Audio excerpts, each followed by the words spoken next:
তো চলো এবার ঠাকুর ঘর পুরো সাজানোটা তোমাদের সাথে শেয়ার করছি। দেখো আমার পুরো সাজানোটা ফাইনালি কমপ্লিট হয়ে গেছে। ঠাকুর ঘর পুরো সাজানো, ঠাকুরকে এদিকে ভোগও আমি দিয়ে দিয়েছি।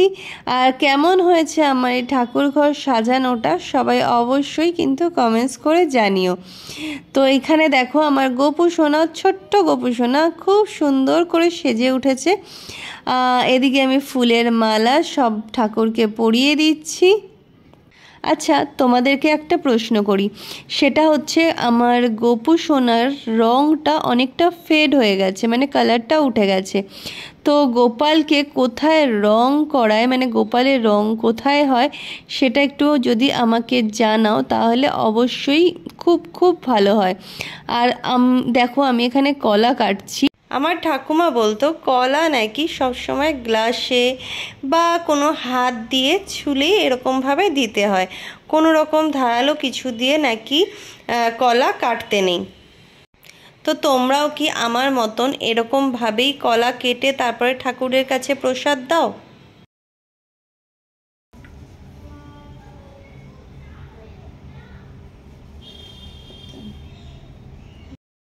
তো দেখো আমার ফল কাটা কমপ্লিট হয়ে গেছে। আর এই প্লেটটা না একটু ছোট হয়ে গেছে, তো দাঁড়াও প্লেটটা একটু চেঞ্জ করি, কারণ 5 রকম ফল কেটে এই থালার মধ্যে দিলে ছোট লাগছিল। তো দেখো আমি প্লেটটা চেঞ্জ করে দিয়ে একটু বড় প্লেটে সমস্ত 5 রকম ফলটা গুছিয়ে দিয়ে দিয়েছি।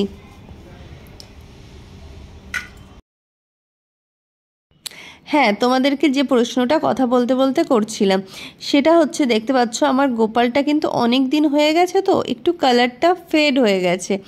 তো সেই কারণে গোপালের মানে গোপালকে রং কোথায় করায়, কালার কোথায় করায়, তো যদি কেউ জানো তাহলে একটু আমাকে কমেন্টস করে জানিও। কারণ আমার গোপালের রংটা উঠে গেছে বলে গোপালকে আমার রং আবার করাতে হবে। তো চলো আর কথা না বলে আর পুজোটা এবার দিয়ে দিই।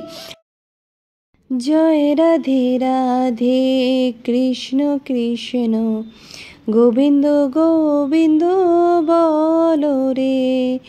জয় রাধে রাধে কৃষ্ণ কৃষ্ণ গোবিন্দ গোবিন্দ বলো রে। গোবিন্দ গোবিন্দ গোবিন্দ গোবিন্দ গোবিন্দ গোবিন্দ গোবিন্দ গোবিন্দ গোবিন্দ বলে সদা ডাকরে। জয় রাধে রাধে কৃষ্ণ কৃষ্ণ গোবিন্দ গোবিন্দ বলো রে।